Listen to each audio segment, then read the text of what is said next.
আমি কখনো রাজনীতিতে বিরক্ত বোধ করি না। আমি কাউকে যখন সমালোচনা করি, সমালোচনার ভাষা দিয়ে আমি তাদেরকে বোঝানোর চেষ্টা করি এরা রাজনৈতিক তরুণ, কিন্তু তরুণের নৈতিকতা যখন বিবর্জিত হয়ে যাবে, মূল্যবোধ বিবর্জিত হয়ে যাবে, যেমন কি তাদের কর্মসূচি, কি তাদের লক্ষ্য, এই নতুন রাজনৈতিক দল কিন্তু এখনো ঘোষণা করতে পারে নাই। আমরা কেউ কখনো গণতন্ত্রের কথা বলেছি, কেউ সমাজতন্ত্রের কথা বলেছে, কখনো প্রগতির সপক্ষে কথা বলেছে, কিন্তু তারা কি চায় সেটা বলে না। দুই হচ্ছে এটা একেবারেই খুব সাধারণ ঘটনা। তারপর বলি যে ছোটরা সাধারণত বড়দের একটু সালাম দেয়, এটা আইন টাইন না, এটা নৈতিকতা হিসেবেই ধরা হয় আমাদের দেশে। কিন্তু রাজনীতির পরিমার্জনায় আগে পাশে কোনো কিছু না বিশ্লেষণ করে এমন ভাবে যে সমালোচনা করা, আমার কাছে মনে হয়েছে এটা নীতি বিবর্জিত একটি ঘটনা।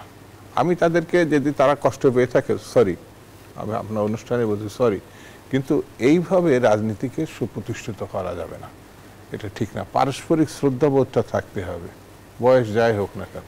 সরকারের প্রধানতম কাজ যেগুলোর মধ্যে তার এক নম্বরেই আমার বিবেচনায় মনে হয়েছে, যত দ্রুত নির্বাচিত জনপ্রতিনিধিদের নির্বাচিত সরকার গঠন করা না যাবে, সংকট বাড়তে থাকবে, এখন আরো বাড়তে থাকবে। সম্ভাবনাময় রাজনীতির দল তৈরি হতে পারতো এনসিপি, কিন্তু তারা নিজেদেরই ভবিষ্যৎ নিজেরাই নষ্ট করছে বলে আমার কাছে মনে হয়েছে। আমরাও ছাত্র রাজনীতি করেছি, আমরা যে এখন আছি না, আমার পাশে যারা বসে আছে তারাও ছাত্র রাজনীতি করেছে, কিন্তু ছাত্র রাজনীতিক গৌরব উজ্জ্বল একটা ভূমিকায় আসার পরও সেটি ম্রিয়মান হয়ে যায় তারা নিজেদেরই দায়িত্ব জ্ঞানহীন ভূমিকার কারণে। মানে এত অল্প সময়ের ভিতরে এটা হবে আমি ভাবি নাই। যেমন ৬৯ গণঅভ্যুত্থান পরবর্তীতে মুক্তিযুদ্ধ এবং পরবর্তী বাংলাদেশের নেতৃত্ব এখনো তারা কেউ বেঁচে আছে।